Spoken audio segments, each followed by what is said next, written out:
I want to tap in with y'all today and give you some updates on what's going on in my business, as well as give you guys some reminders what's going on in the business in general for cleaning businesses if you have subcontractors. But let's get into this first one, y'all. So I'll let you guys know that I ended up getting a call from a construction company for a Checkers restaurant. I ended up putting the bid in on that one for about $1,200. I think I overbid it a little bit, slightly because it was a far drive for me, number one. And then two, I wanted to be able to subcontract most of this work out and be able to pay for supplies and things like that. So anyway, did that one. Hadn't heard back from them yet, but I feel like they may just be doing some more, getting some more bids in. But I do want to let you guys know that I got word back from the construction company that we did that big post-construction claim for a couple months ago. We ended up bidding on a 14,000 square foot medical office, and I bidded that one at around 6,500. I think it was $6,482 to be exact. And we got word that we got that one, so we will be starting that one sometime next month. I got team ready. I'm going to try out this new lady that I just met, subcontractors. My guy, what's going on, bro? Tapping in. So I am going to let's see here, close that. I am going to be starting that one pretty soon, and we're gonna get some content rolling on that one. So I'm really excited about that one. Also, too, as I said on that one post construction cleaning video, that is a great way and avenue for you to end up getting new recurring revenue contracts, because this building is brand new. It's a new company. I have never worked with them before. As far as the actual owner of that building, I've worked with the construction company, but I haven't worked with the actual company that owns that building. So what we're going to do is, while we're doing the post construction clean, we are going to figure out who the point of contact is of this actual office, reach out to them and see about getting a contract or being able to put a bid in on cleaning this place for recurring revenue. So that's another great strategy, y'all. If you see buildings coming up in your area, tap in with the construction company, see if you can do the post-construction clean, and that'll be an avenue for you to get the actual cleaning of the recurring revenue or recurring contract, right? So we're going to do that one as well. Another thing I wanted to get into too, y'all, is today I did my calculations for my contractors, all my 1099s, and y'all, it was a number that surprised me, y'all. You know, it's one of those where it's like, wow, this is pretty good. This is growth. But I wanted to let y'all know that the deadline or cutoff date to get your 1099s in for your contractors is January 31st. So make sure you do that if you haven't done that already. That's one thing that we're doing right now, and I'm going to get my 1099s out to my contractors by the end of next week. So that's one thing I wanted to remind y'all of and kind of give you an update. If you got somebody to do that for you, that'd be great. And if you need any assistance with something like this, you can tap in or contact Focused Bookkeeping and Tax Solutions, my personal mentor. He does this as well. Or you can go to focusedyourbooks.com, and that link will be in the description of this particular video here too. Now, speaking of subcontractors, y'all, very interesting situation that I'm going through right now. It's one of those where it's like, whoa, I've never had this before. One of my contractors that lives in Arkansas, that takes care of one of my Arkansas contracts, he called me last Friday. I'm on a date with my wife, y'all. We sitting down, we eating, chilling, right? He called me and was like, hey, man, you got a moment to talk? I'm like, yeah, how's it going? I'm thinking, it's an issue or something with the building. He's like, nah, man, everything's good. And he was like, man, what would it take for us to take this off your hands? What would it take for us to go ahead and purchase this out full time, and we just have this? And it kind of shocked me. I didn't know what to say. I was like, you know what, bro? He was like, let me put this on your mind real quick, and I'm like, huh, that is very interesting. He's basically asking to buy me out of my contract because I'm gonna just break it down for y'all, just basic numbers. So this particular contract, this is it's like a warehouse type of space. They clean it every Friday for me. It's 4 days, 4 days a month, basically. So every Friday clean. We charge them, the customer, $575, and I pay them $450 every month. And this is how this has been going for the past almost 2 years now. I've been making $125 off that building.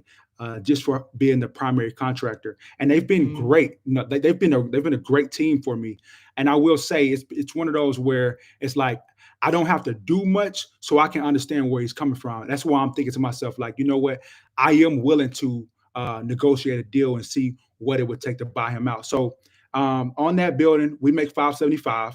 I pay them mm, 450, so we bring in 125 from that one. Also, there's a big $4,000 floor job that happens every year. It's actually coming up in March. I got a floor cleaning guy that does that for me.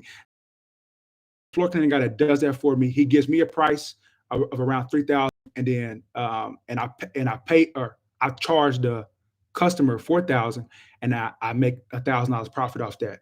Then mm, we got a carpet cleaning job that happens every year. So this is happening in March.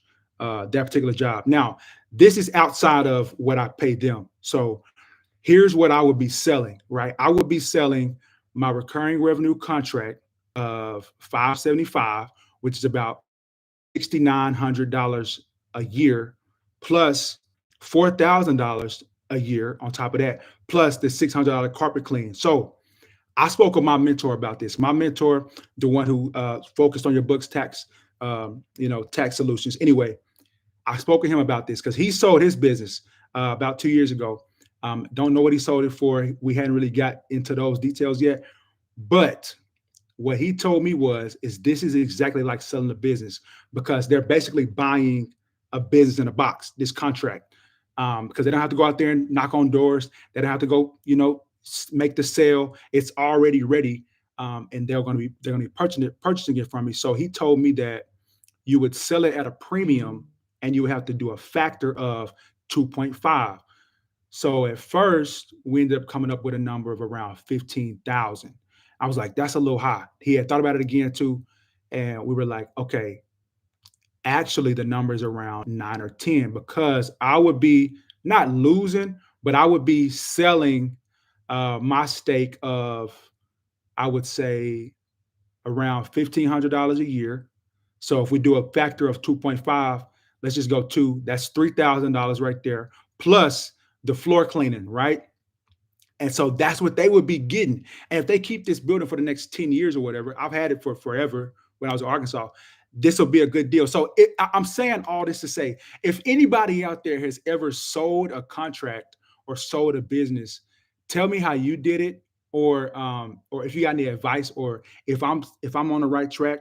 What should I do? I'm thinking I'm gonna tell them guys, man, you can buy me out for about $9,000. That's my number, right? Buy me out $9,000. We can do the deal like that. I think that'll be a good one, right? So let me know what y'all think, right? And if you've had any experience with this, I'll be glad to get on a call with you and we can go live, and talk about this. Also, exciting announcement right here. Gotta let you guys know about Jobbers Free Summit and live virtual event. This is one of those events for business owners, service businesses, entrepreneurs like us, right? They're going to have Gary Vee there.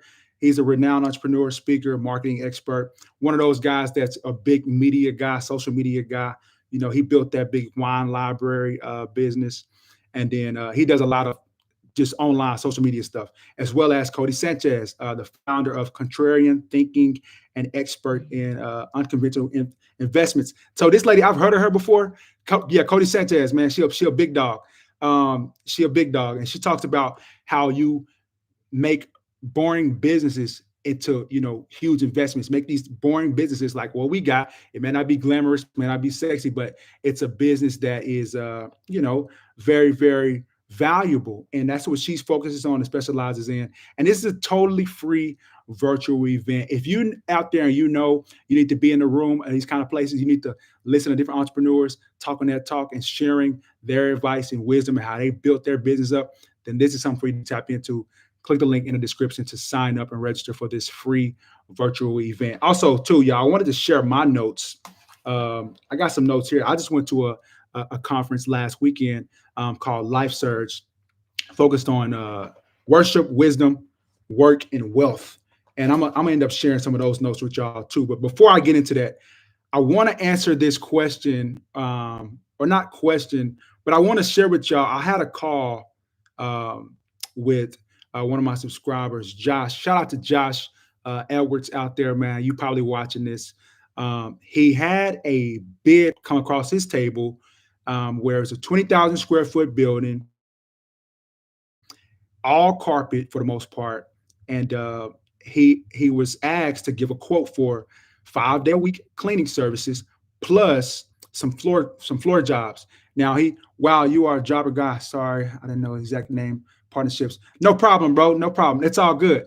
Yeah, and that's the thing. Jobber is great. My friends over at Jobber, from what I've heard, this is supposed to be a really, really great virtual summit, like a conference type of thing. But you can do it in your house, at your job, wherever, right? You can be in the room virtually, hear from these people talking their talk. And so I'll have the link in the description below. I'm gonna tap in. I love events like this, like I was saying before. But yeah, man, tap in, right? And then we got here. Okay, so there's 20,000 square foot building, y'all.